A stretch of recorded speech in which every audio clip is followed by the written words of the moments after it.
Le 20 octobre 2015, cela fait 4 ans que l'ancien chef d'État Mouammar Kadhafi est mort. À la suite des bombardements de l'OTAN, Kadhafi a été brutalement assassiné par des rebelles. La vidéo de son arrestation montre que Kadhafi a été maltraité et blessé avant sa mort.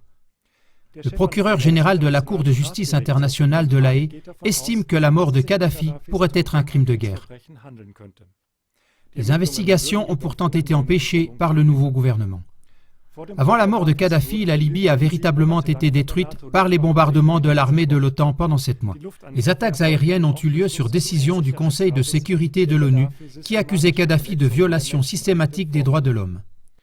Maintenant, pourtant, de plus en plus de voix s'élèvent en affirmant que ce n'est pas à cause de violations des droits de l'homme que Kadhafi a été destitué et la Libye détruite. Ainsi, par exemple, le 15 octobre 2015, la radio-télévision suisse SRF cite l'auteur algérien Yasmina Khadra. Khadra critique les forces occidentales qui auraient cherché un accès à un gigantesque marché en Libye. Je cite : « Kadhafi n'a pas joué le jeu. C'est pourquoi ils l'ont tué. Pas parce que c'était un tyran, mais parce qu'il ne voulait pas partager le gâteau. » CLA TV a parlé de ce gigantesque marché et des autres mérites de Kadhafi pour son pays dans l'émission du 24 septembre 2015. Pour plus d'informations sur les raisons qui ont mené à la mort brutale de Kadhafi, nous conseillons le film documentaire « Guerre par instrumentalisation ». Dans l'émission d'aujourd'hui, nous aimerions donner la parole à 2 personnes qui ont vécu de très près et analysé les événements en Libye avant et pendant l'intervention internationale. James et Joan Moriarty. Vous entendrez à la suite les extraits les plus importants de leur rapport sur la destruction planifiée et ciblée de la Libye. James et Joan Moriarty sont un couple d'entrepreneurs américains qui travaillaient en Libye depuis janvier 2007. Ils avaient fabriqué une enzyme unique, c'est-à-dire une liaison organique qui peut régénérer des puits de pétrole et nettoyer les conduits et les réservoirs. Jusqu'en 2011, ils avaient investi des sommes énormes en Libye et avaient commencé à construire un site de production pour leur enzyme, jusqu'à ce qu'éclate en février 2011 la prétendue révolution libyenne.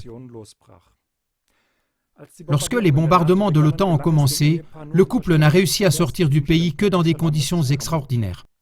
Ils ont été retenus par des mercenaires barbus d'Al-Qaïda et interrogés pendant des heures.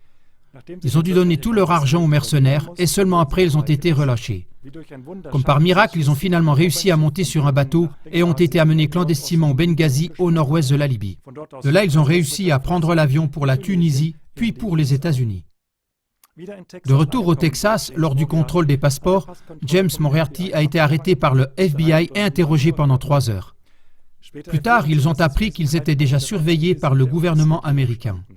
Notre crime consistait dans le fait que nous avions été les témoins des crimes de guerre et des meurtres de masse qui ont été commis en Libye par l'OTAN. En tant que personnes ciblées par le gouvernement, toutes nos tentatives pour obtenir un emploi convenable ou pour reconstruire notre commerce détruit en Libye ont été contrecarrées. James et Joan Moriarty ont néanmoins décidé que le plus grand nombre de personnes possible devaient apprendre la vérité sur cette campagne des bellicistes que sont les États-Unis, Israël et l'OTAN. Écoutez à présent vous-même les extraits les plus importants du témoignage de James et Joan Moriarty sur l'anéantissement ciblé de la Libye.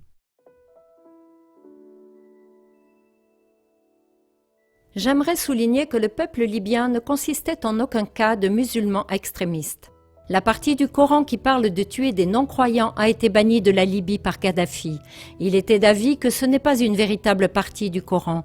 C'est pourquoi une fatwa, un ordre de mise à mort, était décidé contre Kadhafi depuis 20 ans par des musulmans radicaux extrémistes. Toutes les religions du livre étaient autorisées en Libye. Dans les années 70, Kadhafi a permis aux femmes de s'émanciper. Aucune tenue spécifique n'était prescrite et toutes les femmes avaient accès à une éducation de grande qualité si elles le désiraient. Il y avait des femmes médecins, des avocates, des ministres, des femmes d'affaires et aussi des femmes au foyer normal, bref, ce qu'elles choisissaient. Le peuple libyen était heureux, il n'avait presque pas d'impôts. Même les entreprises n'étaient taxées qu'au minimum. Le gouvernement partageait la prospérité libyenne avec les gens et ne prélevait pas d'impôts sur des personnes privées pour soutenir l'État. Il n'y avait aucune raison pour une révolution. Seuls quelques islamistes radicaux mécontents essayaient d'imposer en Libye la charia, c'est-à-dire le droit islamique général en vigueur. Mais cela sans aucun succès, car ils représentent seulement 3 à 5% de la population. Ce sont ces gens-là qui se sont alliés avec l'OTAN et les États-Unis pour prendre le pouvoir en Libye. Nous avons passé beaucoup de temps avec les tribus libyennes pour connaître la vérité sur la Libye et son gouvernement. Nous avons aussi été témoins des indicibles crimes de guerre qui ont été commis par l'OTAN contre des personnes innocentes en Libye. Comme le peuple ne soutenait pas la soi-disant révolution en Libye, l'OTAN, les États-Unis, le Royaume-Uni, la France, l'ONU, le Qatar et Israël ont estimé nécessaire d'infiltrer le pays avec des milliers de mercenaires d'Al-Qaïda. Nous avons pu observer les hordes de terroristes qui ont été armés, financés et formés par le groupe en question. Nous sommes en possession d'un document privé en hébreu, un accord entre les pseudo-rebelles et le service secret israélien du Mossad. Dans ce contrat, il est écrit qu'Israël livre des armes aux rebelles et les forme jusqu'à ce qu'ils soient capables de prendre le pouvoir sur le pays. En compensation, Israël a le droit de construire une base militaire dans la région montagneuse verte de Libye. La guerre contre la Libye a été planifiée depuis longtemps. La raison majeure pour l'anéantissement de la Libye repose sur la planification du dinar, une monnaie basée sur l'or pour l'Afrique. Kadhafi avait planifié d'établir une banque pour l'Afrique dont la fondation aurait permis à la Libye de mener toute l'Afrique vers la liberté. La liberté vis-à-vis des élites financières et des impérialistes qui contrôlent les pays pauvres et leurs possessions. C'est pourquoi Kadhafi n'a pas seulement dû être renversé de sa position de pouvoir, mais qu'il a aussi dû être tué. S'il n'avait été que chassé en exil, sa voix aurait toujours pu être entendue. La deuxième raison pour la campagne contre la Libye, c'était AFRICOM, le bras de contrôle militaire des États-Unis sur l'Afrique. La Libye était le pays le plus puissant d'Afrique et se défendait avec fermeté contre cette prise de possession militaire par les États-Unis. La troisième raison, c'était la plainte qui était préparée par Kadhafi, c'est-à-dire par la Libye, contre tous les pays d'Europe occidentale qui ont violé d'innombrables accords et ont commis pendant des centaines d'années bon nombre d'atrocités en Afrique. La perte de revenus due à l'embargo des Européens de l'Ouest pendant plus de 30 ans faisait également partie de cette plainte. Il est important de savoir que l'innocence de la Libye concernant l'attentat de Lockerbie a pu être prouvée grâce à un mouchard de la CIA. L'OTAN a ensuite décidé qu'elle avait attendu assez longtemps une participation du peuple libyen et a attaqué Tripoli par la force.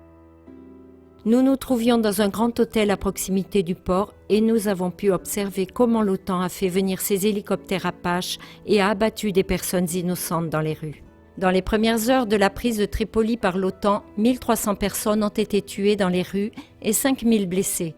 L'OTAN a aussi entrepris des attaques à la bombe et a utilisé des armes de gros calibre montées sur des petits camions. Le bombardement et le massacre ont duré toute la nuit et aussi les 3 nuits suivantes.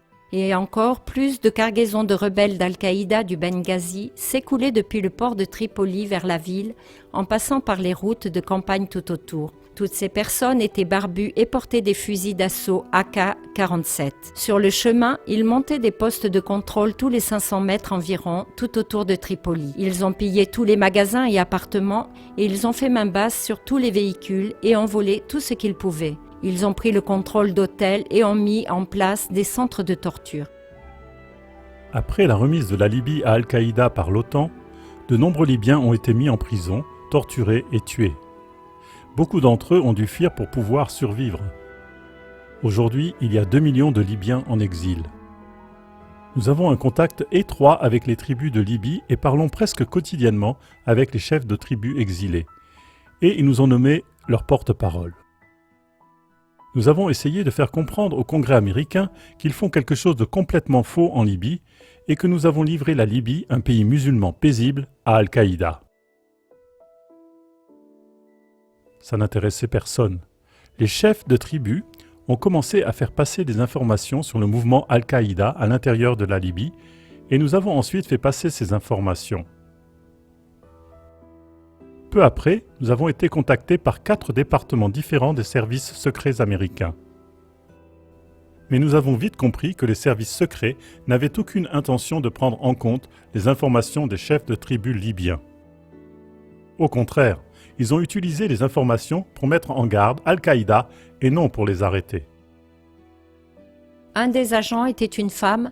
Elle nous a appelés après sa visite et nous a dit que si nous voulions un jour mener de nouveau une vie normale, nous devions arrêter de parler de la Libye. Le gouvernement avait effectué contre nous une attaque douce, c'est-à-dire qu'il avait détruit notre vie et nos finances et que nous pouvions nous estimer heureux qu'il n'ait pas décidé une attaque définitive. Citation de l'agent. Nous avions été littéralement anéantis, mais nous avons décidé d'ouvrir la bouche au lieu de garder le silence. Nous avons réalisé que la diffusion de notre histoire au plus grand nombre de personnes possible est le seul chemin pour nous protéger. Et en aucun cas, nous n'allons arrêter de raconter notre histoire.